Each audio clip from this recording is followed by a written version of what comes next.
Good evening, YouTube. This is Jason, aka Bit Junkie. Hope this video finds you doing well.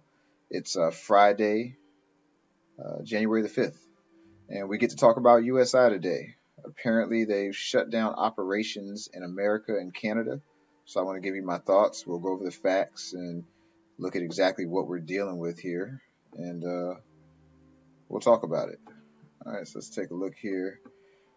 This is my USI-Tech dashboard. So this is the notice that was put out. I recorded a video earlier today where I just read this whole thing, but I don't think I want to do that because I can kind of just give you the spirit of it. Basically, distributors, just like the issue they had back in Texas, they have a lot of distributors that are breaking a lot of security laws and rules, and it's putting them in a tough legal situation. This is what the letter says, and they're choosing to no longer do business in the U.S. and Canada to avoid the legal problems. Um, this all of the words in this document basically say that this particular document is more or less kind of aimed at the distributors. So when you sign up for USI-Tech, you can check a box to be an affiliate or not be an affiliate. So if you check the box with an affiliate, that's how you get a link, and so that you can then promote the channel or promote the program. So this is more directed at them. There's language in here that says that the people that are customers, which would be people that bought packages, which a lot of the people that are affiliates are also customers, that they would be addressed shortly about exactly what that means. There's a video that Dan Hunt did, who's a higher up in the USA USI-Tech. I don't know how you say the hierarchy, and I'm going to link that video here. He did like a 9-minute discussing it and really talking about it, and it's straight from him. So my thoughts on it is that it's very unfortunate. In my video when they got into problems or into trouble in Texas, I kind of alluded that my concern was that when they brought a lot of unsophisticated people and gave them affiliate rights, that this could be an ongoing problem. And according to this letter, it's gotten worse since they had the run-in. People are doing even more, and I think what happens is people get a little bit of a taste of commissions and affiliate bonuses and on top of the program money, and people would do anything. It's greed. It's how it works. There's bigger issue though. I think this was a necessary evil, and this is gonna continue to happen. I alluded in the Texas video also that this may get worse before it gets better. I remember telling my wife when we really started to decide to invest in cryptocurrencies, I told her, I was kind of joking, but I said, are you prepared to move out of the country? Because the truth of the matter is blockchain technology, and I kind of discussed this last night in my video about a decentralized fiat currency exchange. I mean, by design, blockchain technology removes control from centralized government. If everything about a blockchain based anything in a decentralized system flies in the face of centralized government that likes to have control.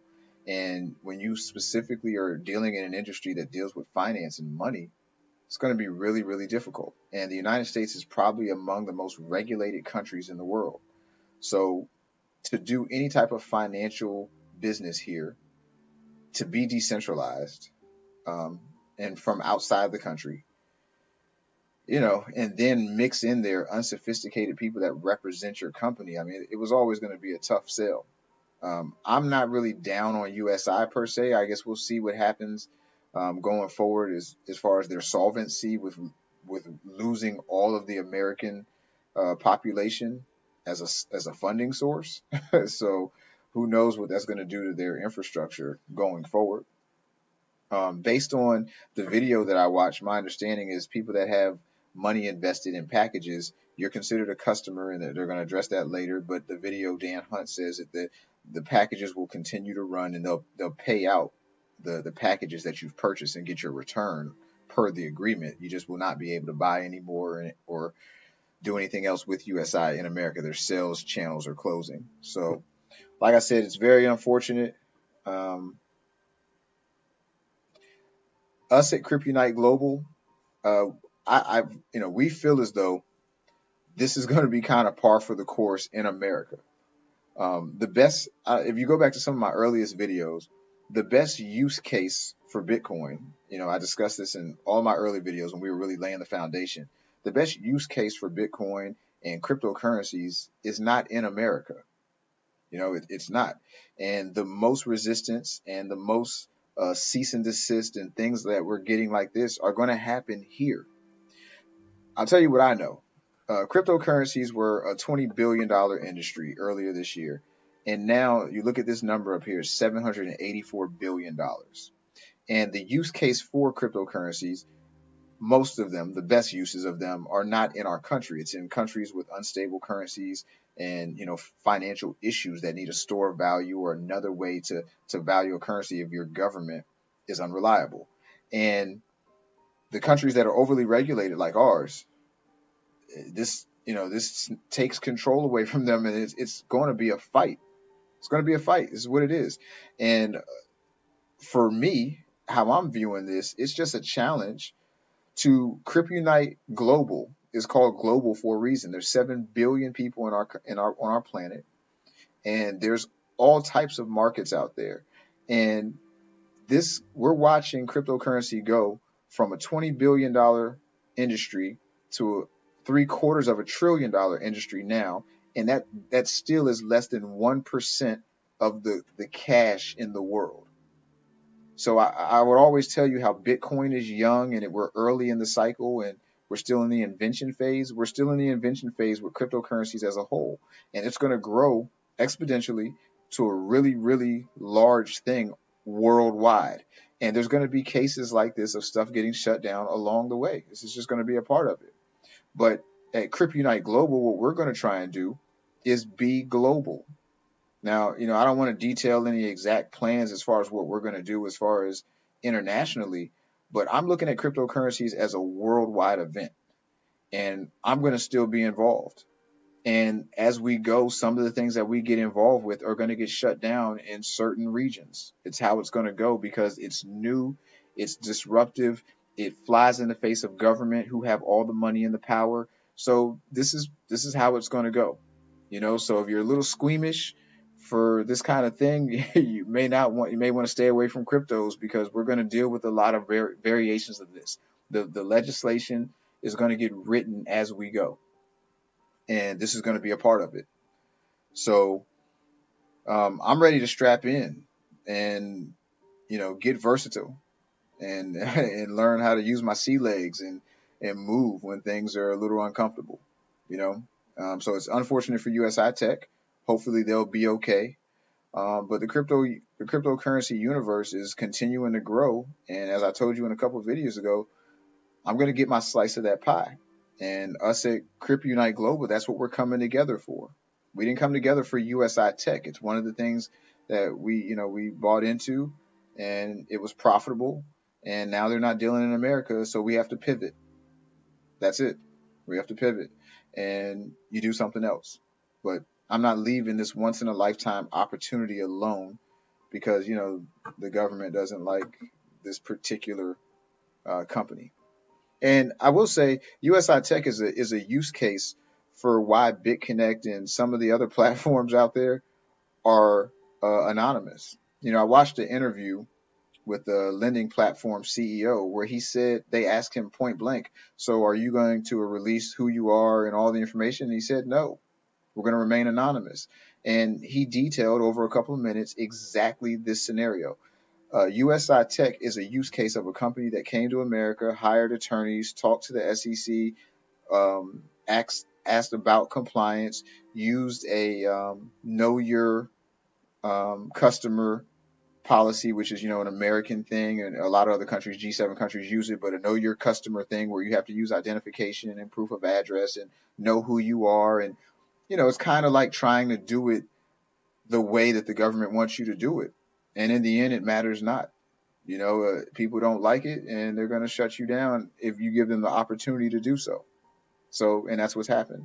And it's kind of an example of why the other lending platforms and other type of Bitcoin related opportunities stay anonymous and stay decentralized. I went back and listened to the video that I made last night, and I thought I actually had a good point about the decentralized currency exchange, because when you put a target on yourself when you tell people who you are, and you're trying to do it the right way, quote unquote, but it backfires on you because they know exactly who to come squeeze when something that they don't like is happening. So, um, wish USI all the best luck. I have several packages in them, and it's my understanding that I'm probably going to get paid out the return on capital. And some of those packages are only a couple of days old, so I'll probably have a relationship with them as they continue to do business in other parts of the world for a while to receive my payouts. I'm assuming that's what's happening. And we'll look for more cryptocurrency opportunities. And that's pretty much it. But it's unfortunate for USI that they chose to get out of America. But it's a difficult place to come do a financial service, especially if you're using a marketing arm that has multi levels and you have unsophisticated people with greed driving them, selling your product. It's a recipe for disaster, and it came back and bit them. So that's where we're at with it. I think more information will come out, and if I get more information, I know earlier today I posted on my Twitter and I put it in the Facebook group, and I put the video that I'm going to link here in the Facebook group as well. So please take a look at that if you're concerned about it and you're in USI. And we're still going to keep trucking. Crypto doesn't end tomorrow because USI isn't dealing in America anymore. So we just do the next thing. And prepare to be versatile, people. Prepare to be versatile. What we're doing flies in the face of traditional centralized control. It does. I mean, decentralized offshore business is not how our world is set up. So this is going to be uncomfortable at points. But, if you have the stomach for it, I think there's tremendous profits to be made. And you might have to be a little versatile. I might be in the UK or something. I don't know. I might move. So I don't know. My wife might not like that one, but that's what we're doing. So here's the video that I'm talking about. And like I said, I'll link this in the description box. And that's all I have. So you guys have a wonderful evening. Coin. I'm going to do an update video on that. We've been in that for a couple of days, and there's an update for it. So look out for that. And I will talk to you soon. Have a good night.